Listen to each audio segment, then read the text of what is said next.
If you've ever been in the ring with someone maybe who's stronger than you and they've got you in the clinch, you can't really move. Well, if you can improve your strength when you're in the clinch, it's going to really help improve your boxing to get you out of there or even to be able to land punches from the inside. And on this video, we're going to give you the 8 best exercises that's going to help improve your strength when you are inside a clinch. And I've brought along my good friend BJ Gaddour, who is a strength and conditioning expert, also the former fitness director of Men's Health. Now, at the end of the video, we're going to give you a bonus tip that's not only going to help you inside the clinch, but also going to give you shoulder stamina like a legend, like BJ. What is exercise number 8? So 8 is what's called the Clinch Curl. And again, I designed this with the mind of not just you being able to clinch better and for longer, but if you get in the clinch, you can escape it, but also prevent a lot of the shoulder injuries. Some guys will grab your arm and try to rip your shoulder out of the socket. So it's just going to give you strength and stability in that position. So the first one, and it's also great for beach day, Tony.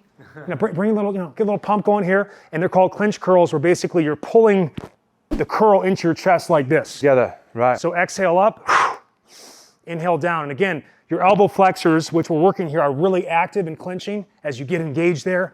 And if I was in here, moving around and clinching, I'm pulling. So it's just getting you in that position. Again, a sport-specific training angle, working these elbow flexors, and also building really nice arms. Moving on to number 7. BJ, I see you've got a kettlebell here. Yeah, so I love doing front-loaded work, and you can do it with a kettlebell, a pair of dumbbells. I'm going to show both. But just by holding this position, whether it be like a farmer's walk or a carry, a squat or a lunge, is going to help build the stability and strength you need in this position. Not just keeping your guard up, but again, whether you're clenching high, clenching low, you're going to develop strength in these exact positions. So I can hold a bell, goblet style, and I could do just carries like this for time, just walking back and forth.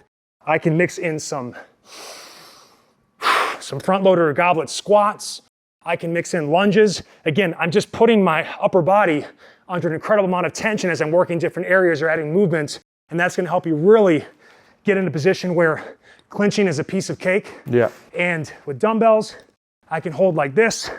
So similar concept. Again, just getting used to holding this position for time while developing shoulder and core stability and developing conditioning throughout your whole body. Now let me ask this, when you're doing these exercises, obviously it's going to burn. Do you want to really push through the burn as much as you can? Or when's the time to just relax? So, the way I look at it, working for time, let's say you want to work with a heavier load, 30 to 60 seconds.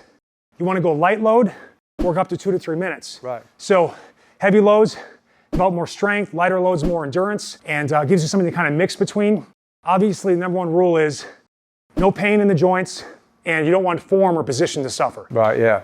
Okay, great. Number 6. Halos. I like to do these either from a tall kneel or a split kneel because it really helps develop more core and shoulder stability. You can do these with a medicine ball or a kettlebell. I'll show the med ball option first, kind of most accessible, especially because it's padded and you're moving it around your head. So what I'm doing here is I'm going to inhale through the nose as I bring the ball around my head.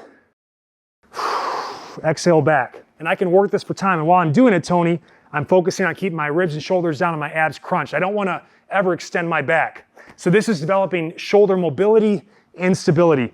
If you can do this successfully, and again, I'm going 360 here, right? So it's full shoulder range of motion. It's a ball and socket joint, which is why it has a lot of movement, but also a lot of risk for injury. So you're training the shoulder to stabilize across the entire ball and socket action of the joint, and you're most at risk of injuring the shoulder overhead. So if you can train that and be strong here, being in these lower positions will give you a lot of strength and stability. Yeah, and working on the full movement of the shoulders is great, because when you are in a clinch, sometimes you've got to bring your arms up and around, and you're doing all these different movements in there. And if they're like BJJ specialists or other MMA guys, they're doing a lot of those type of arm movements as well. So this is actually very popular in combat conditioning, warm-ups, and you can, just so you know, you can do it with a kettlebell as well. It's much more challenging. But man, you get an incredible upper body pump, and start with like 5 or 10 pounds, and then eventually you can build up to something like 40, 50 pounds, and then you're going to be you not only will be yoked, but you got bulletproof shoulders. Yeah. So number 5, we've got the med ball again, BJ. So I call these HeadLock side planks. So not only are you working the down arm or entire lateral side of your body in the plank, but the other side, you add a little weight to it to increase the challenge, and this guy has to clench and hold on to the ball while you're doing it. So it's just an amazing core and shoulder stability exercise. Either stagger to make it easier or stack to make it harder, and hold for time. Start with a 10-pound ball, try to get up to a 20, 30, even heavier, and just hold this for time. Mix between inhale through the nose into the belly. and a full exhale through the mouth. So again, we're also building our breathing muscles and just getting comfortable in this position. Try to build up to a minute per side. Once you can do that for multiple sets with a 10, go to a 15. So are you hooking that tight? Yeah, you're trying to clench the shit out of it. Okay, so that's where it's going to help you within the clinch, because you're hooking that, right? And by the way, I could also do this with walking lunges to get, so I can clench and hold. Burn out this side, and then when it gets too tough, I can switch sides. But it gets you in that exact clinch position. So again, think about ways in which you can apply the holding position and then add movement around it to increase the challenge. I'm guessing you could just work on this. You could just squeeze the hell out of the ball, yeah. Hooking it there. For like 30, 60 seconds, tensioning. If you're doing them lunges as well, it's going to help with your feet, because you're not just standing there in a clinch like this. You know, you're here and you're moving around. Makes it more fun. Yeah. Right? Time will pass a little bit faster versus just, but again, like you said, just working on squeezing, like even 10 seconds as hard as you can, switching. Just you pull it, you can hear the air coming out of the ball. Just keep squeezing, or bear hugs. Yeah. And just squeeze and clinch. You could even do some running drills like this. I could squat like this. So there's so many options, and we love these balls because of that. You can really, get that squeezing pressure, and blows up the chest nice too. Yeah, love it. So number 4, we've got the med ball again. So bulletproofing your spine and your shoulders. I call this the bear to crab roll. So we're actually clinching the ball, but I move from kind of that bear crawler plank position, working the whole front side of the body, to the crab position, back side of the body, but I'm also adding rotation. So this is 3-dimensional shoulder and core stability. So I'm here, try to do this for 30 to 60 seconds on each side, or 5 to 10 reps. Exhale across, and try to lift and drive the hips overhead. Hand is underneath the shoulder. Inhale through the nose back. If you can only get out here to start, that's fine. Or maybe here, and then eventually they'll try to get those hips or strengthen the glutes and the hamstrings.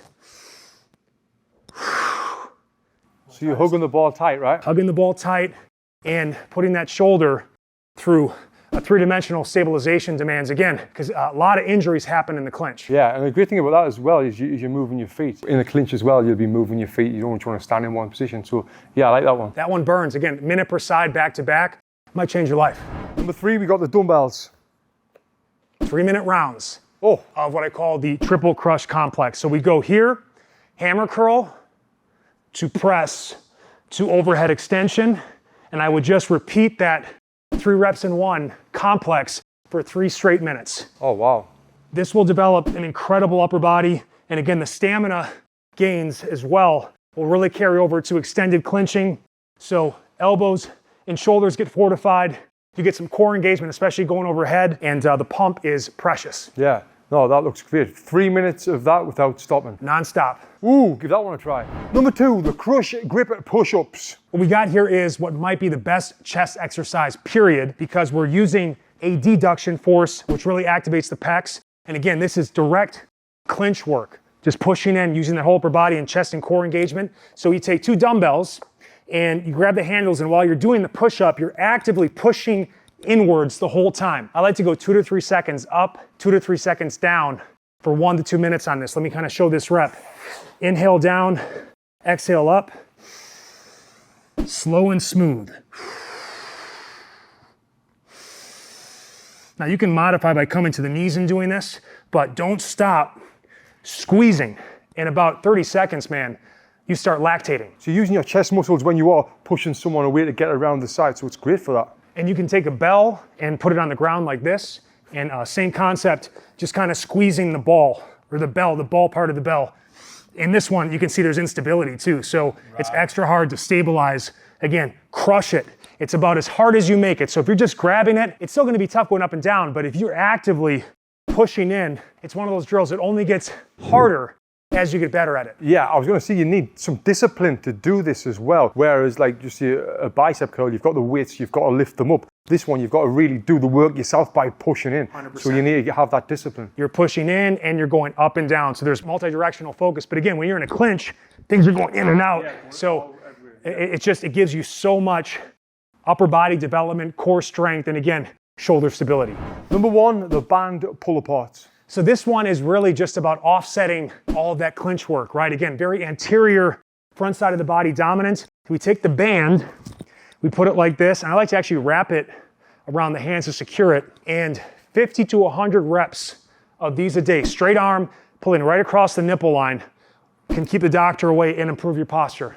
Strengthening your upper mid-back, your rear shoulders, your scapular shoulder blade muscles, which are really important for stability and balance. And again, we just don't want to end up like a lot of combat athletes do with this really kind of kyphotic or rounded upper back, elevated shoulders. You're going to be at great risk of shoulder injury. So a lot of times good training is about offsetting some of the bad positions you find yourself in the ring. And with this, you want to use a light resistance band, a heavy one? I'd go light, because again, you can do sets of 20 to 30 reps. Like my favorite way to do this is 20 reps 5 times throughout the day. Or as a warm-up or finisher to your workout, just do 100 reps total, break it down into sets of 20 to 30, maybe as 10 as you get fatigued, and just accumulate the total reps. But again, you get blood pumping to these key areas that need it, and it's very therapeutic and very good for improving your posture. Great. Okay, so now it's time for the bonus tip, but before I show you that, he's the sponsor of today's video. I want to talk about Harry's razor that is German engineered. It's unisex and perfect for self-care daily shaving routines. And this foaming gel is class, with ingredients like aloe and hyaluronic acid. It's perfect if you've got sensitive skin like mine. Now, I hardly ever use a shaver like this to have a clean shave, but when I used this one, I noticed just how simple it was. Even though my stubble was long, the blade glided through and made me skin soft. And I really did feel a difference. The super sharp, handcrafted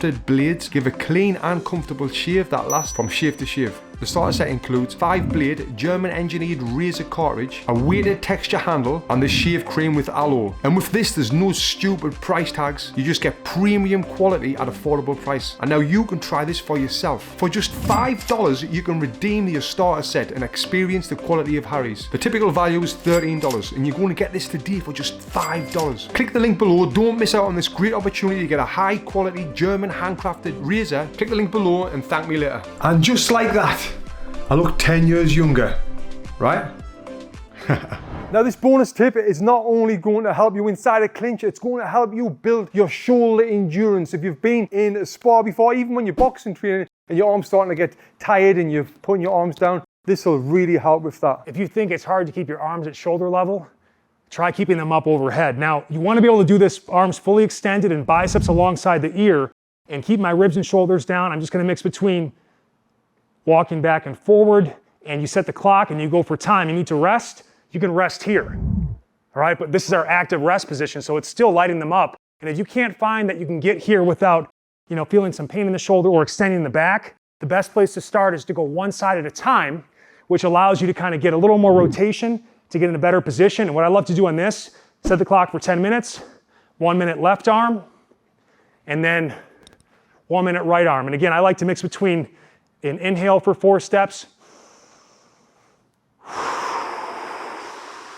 and an exhale for 4 steps. And think about taking a sobriety test, like trace a line and really work on your gait and your mechanics here. So this is a full body exercise, and one side, left for a minute, right for a minute, up to 10 minutes. If you're doing the double arm, you just go for as long as you can and then rest here. When you get enough rest down here, put it back up and go for about 5 or 10 minutes. And again, some of the best training is not just about physical, it's mental. When you have the confidence that no one else can do this. Right.